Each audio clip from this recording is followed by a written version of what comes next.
सच्चिदानंद सदगुरु साईनाथ महाराज की जय। ओम साई राम। मित्रों, आज का ब्लॉग आप सभी हमारे साईं परिवार के लिए बहुत ही विशेष लाभकारी है, क्योंकि आज हम आप सभी लोगों के लिए साईं बाबा का एक बहुत ही अचूक उपाय लेकर के आए हैं।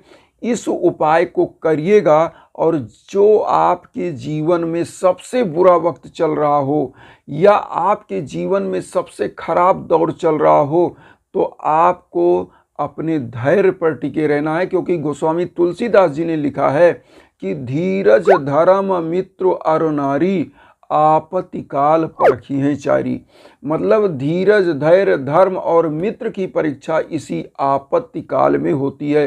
तो आपके धर्म की, आपके धैर्य की परीक्षा, आपके मित्र, आपकी स्त्री की परीक्षा इसी आपके कठिन समयों में ही होती है।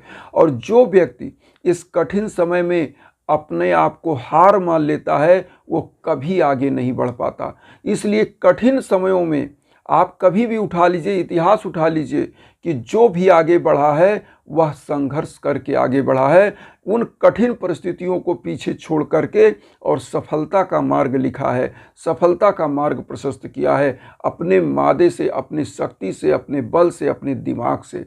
और इसीलिए आप देखेंगे जितने बड़े आदमी हैं वो धर्म वत्सल बन के, वो धर्म भीरु बन के हमेशा किसी भी मंदिर में जाइए, किसी भी वहाँ जाइए, गुरुद्वारे में जाइए, तो जितने लोगों ने संघर्ष किया ज़िंदगी में वह आपको झुके मिलेंगे और प्रभु के श्री चरणों में मत्था टेकते मिलेंगे, क्योंकि उन्होंने संघर्ष किया। और संघर्ष में सबसे बड़ा मित्र आपका कौन होता है? आपका धर्म। वह आपके अंदर एक जीने की जिज्ञासा पैदा करता है। आप छोटे छोटे उपाय जो करते हो या आपके मन को दृढ़ता प्रदान करता है कि मेरे पास ऐसी कुंजी है, मेरे पास ऐसा उपाय है, और एक सकारात्मकता आपको देती है, आपके अंदर से नकारात्मकता को समाप्त करती है। तो यह धर्म ही आपका मित्र होता है कठिन परिस्थितियों में। इसीलिए आपको जो मैं छोटा छोटा उपाय लाता हूँ, अपने साईं परिवार के लिए लाता हूँ कि जो आपका कठिन परिस्थिति चल रहा है, आपका संघर्ष चल रहा है, जैसे किसी को धन की कमी चल रही है, आर्थिक स्थिति कमज़ोर है, किसी के यहाँ गोद नहीं भर रहा है, किसी के यहाँ क्या हो रहा है कि बच्चे सफल नहीं हो पा रहे हैं, योग्य होते हुए सफल नहीं हो रहे हैं, किसी के यहाँ क्या है कि इस दान दहेज की दानवता के रूप में बच्चों की शादियाँ अच्छे जगहों पे नहीं हो पा रही हैं, अच्छे घर से नहीं हो पा रही हैं, अच्छे वधू से नहीं मिल पा रही उसे। तो देखिए, यहाँ पर इन उपायों को करके, छोटे छोटे उपाय, आपका कौन सा ग्रह खराब चल रहा है, कौन सा ग्रह जो है आपको पीछे ले जा रहा है, कौन सी बाधाएं आ रही हैं, घर में कौन सी नकारात्मक शक्तियां हैं, उनको दूर करने के लिए छोटे छोटे उपाय रामबाण आपके मन में सकारात्मकता लाती है। सबसे बड़ी चीज़ कि आप जो देखिए, कहा गया है कि मन के जीते जीत है, मन के हारे हार। तो अगर आप हार जाते हो, हार मान लेते हो मन से, तो आप हार गए। इसीलिए अपने आप को आगे बढ़ाने के लिए छोटे छोटे उपाय आपके लिए हम लाते हैं। और जब हम ये भी आपको ऑप्शन देते हैं कि जब आप कोई भी उपाय करके हार जाएं, मान लीजिए, हारने की बात मैं नहीं करता, हारना तो कभी नहीं है।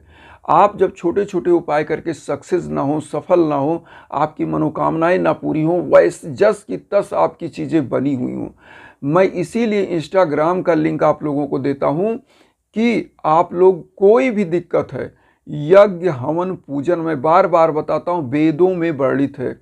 कोई भी वेद, कोई भी पुराण, कोई भी चीज़ उठा लीजिए, जो भी बड़े बड़े राजा महाराजा होते थे वह खुद यज्ञ हवन पूजन अपने जीवन में कराते थे।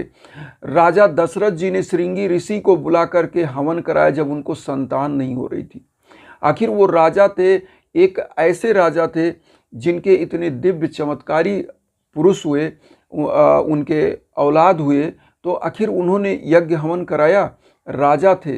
तो इसीलिए आपको भी, हम लोग भी एक आम आदमी है, एक छोटे से हम लोग जीवात्मा हैं, तो हम लोगों को अपने धर्म रूपी उस पिंड को पकड़कर ही चलना है। आज सबसे बड़ी चीज़ क्या हो रही है कि हम अपने धर्म को पीछे छोड़ रहे हैं और सब कुछ आडंबर मान के केवल ऐसे ही चल रहे हैं। तो जिसका कोई डोर नहीं होता है वह कटी पतंग होता है, क्योंकि जब कटी पतंग हो गए तो कहाँ आपका मंजिल है, आप कहाँ उड़ के बह के चले जाओगे, कुछ नहीं पता। धर्म आपका डोर होता है। तो धर्म रूपी डोर से जुड़िए और अपनी मंजिल को प्राप्त करिए। हम इसीलिए इंस्टाग्राम पर आप लोगों को अपना देते हैं लिंक। इंस्टाग्राम पर आप कांटेक्ट करिए किसी भी चीज़ के लिए, किसी भी जानकारी के लिए, हवन के लिए, पूजन के लिए। तो वहाँ पर आपको मैं बताऊँ, आप कोई भी हिचक ना रखिए कि हम जाएंगे तो गुरुजी ऐसे करेंगे, ऐसा कुछ नहीं है। मैं हर अपने जो हमारा परिवार है उसका रिस्पांस देता हूँ। हम कोशिश करते हैं जब खाली समय रहे, अगर आपने मैसेज किया तत्काल मैं रिस्पांस देता हूँ। तो आप वहाँ आइए, वहाँ पर जो होगा हम निश्चित आपको गाइड करेंगे। अच्छा, अब यहाँ पर आते हैं जो हम आप लोगों के लिए उपाय लाए हैं। ये छोटे छोटे उपाय कैसे जीवन में सकारात्मकता लाते हैं, घर के नकारात्मक शक्तियों को कैसे दूर करते हैं। देखिए, साईं बाबा ने अपने जीवन कालखंड में, साईं बाबा का जो जीवन कालखंड आप देखेंगे, आप साईं सच्चरित्र पढ़ते हैं तो उसमें सब कुछ दिया है। बाबा क्या करते थे, जितना मांग के लाते थे सबको दान करते थे, सबको, एक चीज़ वह बचाते नहीं थे। मतलब मांग के लाए, शाम को वो हंडे में पूरा बना, जितने उनके साथ लोग जुड़े होते सबको खिला दिया। तो यह बाबा करते थे, जीवों को खिला दिया, मनुष्यों को खिला दिया। वह एक चीज़ भी नहीं रखते थे, इस टाइम मांगते थे उस टाइम खाते थे। तो कहने का मतलब यहाँ क्या है कि बाबा ने क्या किया, लोगों के कल्याणार्थ वो यह काम करते थे। यही काम आपको करना है। क्या करना है, 5 बृहस्पतिवार मतलब 5 थर्सडे आपको उपाय करना है। 5 बृहस्पतिवार केवल क्या करना है, पहले बृहस्पतिवार को आपको गुड़ बाबा के सम्मुख चढ़ाना है। गुड़ कैसे, आपको एक घी का दीप जलाइए, अगरबत्ती धूप बत्ती जलाइए, बाबा का साईं बावनी, साईं चालीसा, 11 वचन जो आप करते हैं आरती वह करिए। लेकिन हम एक चीज़ यहाँ जरूर कहेंगे, 11 वचन 11 बार कम से कम तो पढ़िए ही पढ़िए। और सब कुछ कर लीजिए। भोग के रूप में गुड़ इतना लगाइए, 1 पाव से नीचे ना लगाइए, क्योंकि इसको किसी गरीब को आपको दान देना है। तो जब गरीब को आप दान देंगे तो होता क्या है, थोड़ा सा गुण तो वो कोई भी व्यक्ति वो लेता भी है तो बड़ा संकोच से, थोड़ा ज़्यादा देंगे, 1 पाव तक देंगे तो वह व्यक्ति सहर्ष रूप से बहुत खुशी मन से स्वीकार करता है और वह सोचता है 2 दिन 1 दिन तो खाएंगे ही। तो आप 1 पाव गुड़, कम से कम 1 पाव, अगर आपकी ज़्यादा, भाई देखिए अपनी अपनी एफर्ट की बात है, दान दक्षिणा के लिए हृदय की बात होती है। तो आप 1 किलो ही गुड़ ले लीजिए, आप 1 पाव ले लीजिए। तो 1 पाव गुड़ आप बाबा के श्री चरणों में लगाइए और उसी बृहस्पतिवार किसी भी साईं मंदिर में जाकर के, जहाँ गरीब बैठे हों या अपने घर पर ही कोई गरीब आता है, थोड़ा सा प्रसाद के रूप में परिवार को बांटिए और उसके बाद इसको किसी गरीब को दान कर दीजिए। मन में ओम साई राम बोलिए, गरीब को दे दीजिए। अब दूसरे बृहस्पतिवार आप क्या करेंगे, 1 पैकेट नमक लीजिए। नमक जो आपकी, ये आपको मैं अभी बाद में बताऊंगा कि ये क्यों हो रहा है, क्यों ये दान हो रहा है, क्या क्या आपके घर में यह सही होगा कैसे। आप 1 पैकेट 1 किलो वाला नमक 16 रुपये, 18 रुपये, 20 रुपये का ज़्यादा से ज़्यादा आएगा। तो केवल नमक तो कोई लेगा नहीं। आप क्या करिए, थोड़ा सा चावल उसके साथ रख लीजिए, थोड़ा सा उसके साथ कुछ और रख लीजिए, लेकिन नमक सबसे ज़्यादा होना चाहिए। 1 पैकेट नमक रखिए, नमक कम से कम 1 किलो रख लीजिए और उसमें सब मिला के दान के रूप में बाबा के श्री चरणों में पहले चढ़ाइए। हर बृहस्पतिवार आपको क्या करना है, 1 घी का दीप प्रज्वलित करिए और उसके बाद धूप दीप, जो भी पढ़ते हैं साईं बावनी, साईं चालीसा, 11 वचन 11 बार, ऐसे ही करना है 5 बृहस्पतिवार। और उसके बाद 1 किलो का पैकेट नमक, थोड़ा सा चावल, थोड़ा सा उसमें आटा रख करके और एक पॉलीथीन में रखिए 1 किलो नमक का पैकेट। नमक ही मेन है, क्योंकि अकेले नमक किसी को देंगे तो गरीब सोचेगा केवल नमक दे रहे हैं, तो किसी को भी उसमें इतना करके दीजिए। तो दूसरा बृहस्पति हो गया। तीसरे बृहस्पतिवार आपको क्या करना है, 100 ग्राम या 1 पाव का घी का डिब्बा ले लीजिए, घी का डिब्बा, और वह घी पैक बंद ही आप बाबा के श्री चरणों में चढ़ाएंगे तीसरे बृहस्पतिवार को।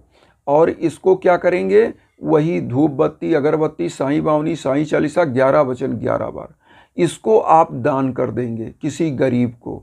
उसके बाद अब चौथे बृहस्पतिवार आइए, मतलब गुड़ आपने दिया, आपने जो है नमक दिया, आपने जो है घी दिया, अब चौथे बृहस्पतिवार आप आएंगे तो चौथे बृहस्पतिवार आपको काला तिल दान करना है। काला तिल 1 पाव लीजिए, साईं बाबा के सम्मुख फिर वही बैठ के घी का दीपक जलाइए, 11 वचन साईं बावनी साईं चालीसा और 11 वचन 11 बार पढ़ करके आप क्या करिए, यह काला तिल किसी गरीब को दान कर दीजिए। और अब आया 5वां बृहस्पतिवार। 5वें बृहस्पतिवार को आपको क्या करना है, फल का दान। 5वां बृहस्पतिवार फल, मतलब आपको फल चाहिए बाबा से तो आपको फल का दान और पीले फल का दान करिए। केला ले लीजिए और जितने भी गरीब मिले 1 दर्जन केला, 2 दर्जन केला, जितना भी आप दान कर सकें वह 2, 4, 10 गरीब, 12 गरीबों को 2-2 केला, 1-1 केला दान करते हुए मन में ओम साई राम बोलते हुए यह केला दान करना है। तो ऐसे बाबा को चढ़ाते जाएंगे 5 बृहस्पतिवार और 5 बृहस्पतिवार यह दान करते जाएंगे। अब यहाँ पर एक चीज़ जान लीजिए कि यह चीज़ इसलिए होता है। अब मैं आपको बताऊं, जैसे मैंने बताया कि यह चीज़ आपने क्यों चढ़ाया, अब मैं आपको बताऊं। जब संकट की घड़ी चलती है तो गुड़, जिसको मीठा कहते हैं, शर्करा बोलते हैं, और उसके बाद तिल जो शनि ग्रह का भी प्रतीक है। अगर कुंडली में आपके शनि खराब चल रहा है, आपके घर में रोग दोष कलेश विकार, ब्लड विकार कोई भी चीज़ है तो शनि ग्रह के लिए काला तिल। उसके बाद घी आपके शुक्र, अगर कुंडली में आपका शुक्र खराब चल रहा है, धन की स्थिति, आपके घर में आर्थिक स्थिति खराब चल रही है तो घी। उसके बाद आप जो नमक दे रहे हैं, नमक का दान क्या करता है, आपके घर की नकारात्मक शक्तियों को बाहर कर देता है और नकारात्मकता जब समाप्त होती है तो माँ वैभव लक्ष्मी पधारती हैं, घर से ग्रह क्लेश बाधाएं समाप्त होती है, नज़र टोना जादू सब कुछ समाप्त होता है। तो नमक का दान। इसी प्रकार से जब आप जो है फल का दान करते हैं तो फल का दान करने से यह होता है, जब गरीब के पेट में थोड़ा सा कुछ फल जाता है तो फल के रूप में आशीर्वाद ही निकल कर आता है। इसीलिए कोई भी पूजा अगर साईं की करिए, लास्ट में आप गरीबों को कुछ ना कुछ दान दक्षिणा ही करना चाहिए। और आपने सुना होगा तुला दान। तुला दान क्या होता है, तुला दान इसी प्रकार से होता है, जीवन भर जो आपने उपभोग किया, सोना चांदी कपड़ा और उसके बाद अन्न, वह आपके शरीर के बराबर एक तरफ रखा जाता है, तराजू में एक तरफ आप बैठते हैं और इसी को बोलते हैं तुला दान। तुला दान में यही सब होता है। क्यों? क्योंकि आपके जीवन के, आपके शरीर पर जो कष्ट है, आपके ऊपर जो बाधाएं, ग्रह का बाधा है, वह समाप्त करने के लिए होता है। तो इसी रूप में हम तुला दान तो नहीं कर रहे हैं, लेकिन छोटा छोटा दान करना चाहिए। और जब हवन की सवाल हमने बताया, हवन का, जब आपके जीवन में भीषण बाधाएं हों, आपके किसी भी बहू बेटे की गोद न भर रही हो, आपके बेटा अगर बेटी सफल नहीं हो रहे हैं, आपके घर में हमेशा कलेश विकार चल रहा है, आपके घर में हमेशा जो है निगेटिव एनर्जी लगती है, घर परिवार में लोगों का मन नहीं लगता, उचाट सा बना रहता है, किए कराए की बाधा या कुछ भी है, तो हवन पूजन कराना ही चाहिए। मैं बार बार यह कहता हूँ क्योंकि यज्ञ याजन हवन पूजन ही परिपूर्ण होता है, क्योंकि उसमें मंत्रों का जाप होता है 61,000, 51,000, 1 लाख, 1.25 लाख मंत्रों का जाप होता है। 101 प्रकार की जड़ी बूटियों से जो मैं हवन करता हूँ वो करता हूँ, तो उससे निश्चित रूप से कल्याण होता है। तो इसीलिए मैं आपको बार बार इंस्टाग्राम का लिंक देता हूँ और उस इंस्टाग्राम के लिंक पर आप ज़रूर कांटेक्ट करें, क्योंकि आपको हर चीज़ जानने का अधिकार है, हर चीज़ करने का अधिकार है, अपने जीवन के कठिन समय को दूर करने का अधिकार है, हारने का अधिकार नहीं है। हारा जो वह गया, इसीलिए कहा गया है कि मन के हारे हार है, मन के जीते जीत। तो आप सभी लोगों के सम्मुख मैं जो प्रस्तुत होता हूँ, वसुधैव कुटुंबकम की भावना लेकर उसमें आप अपना आशीर्वाद दीजिए। चैनल को सब्सक्राइब करके मुझे भी परिवार बनाइए और उन साईं भक्तों तक वीडियो को जरूर शेयर करिए जो किन्हीं कारणों से कष्ट में, दुख में। इन्हीं भावना के साथ ओम साई राम।